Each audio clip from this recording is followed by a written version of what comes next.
Today is day 2 of our Vietnam trip, and I am so excited because we are going to Lan Ha Bay.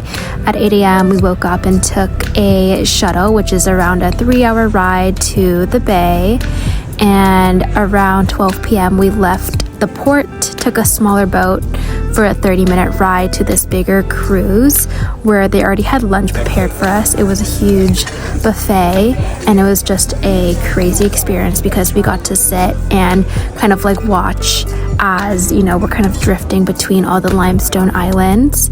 After lunch, we checked into our room. We were super lucky because we were the only ones who got a duplex room, which means that we have 2 floors. On the bottom, there was 2 beds and a floor-to-ceiling window, and then on the top was a larger bed and then also a balcony. Compared to the busy streets of Hanoi, which is where we spent our first day, Lan Ha Bay was the complete opposite. It was so peaceful, and the combination of mountains, ocean, and some of the forest really created a landscape that felt so unreal.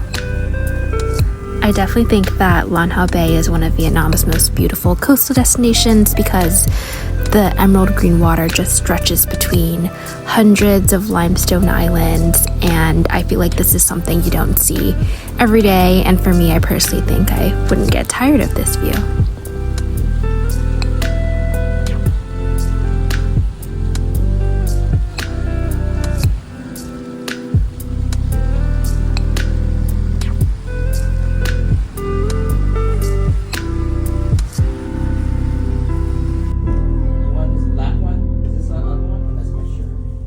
After resting for a bit, we spent around 1 hour exploring the dark and bright cave. You can either kayak on your own, or you can do what we did and hop on the bamboo boat ride where a local paddles for you. The water was super green, and we got lucky because we thought it was going to rain, but ended up being beautiful. The cave itself was also really cool. It was my first time seeing bats, and there were even some flying around. The ceiling was also super low, so I thought I was going to hit my head at one point, but you can also just like reach up and touch some parts of the cave if you wanted to. The cave led to this gorgeous secluded cove where we took a bunch of pictures before heading back.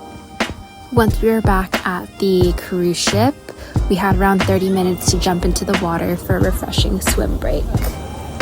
The water is super warm, but as a quick PSA, beware of jellyfish because my dad got stung on the foot. We also made sure to hit the jacuzzis where we could relax and enjoy the view.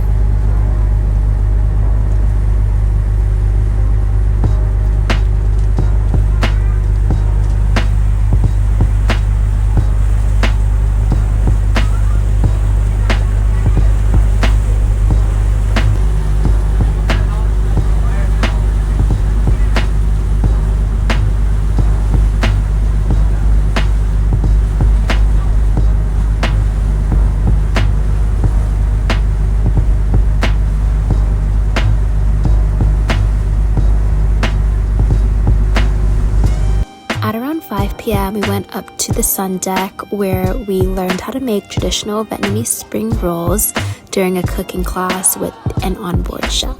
Then at around 7 p.m. or so, we went to the restaurant for a 5-course meal. After dinner, we tried squid fishing, but there was no squid, sadly, so we wrapped up the rest of our night in our cabin.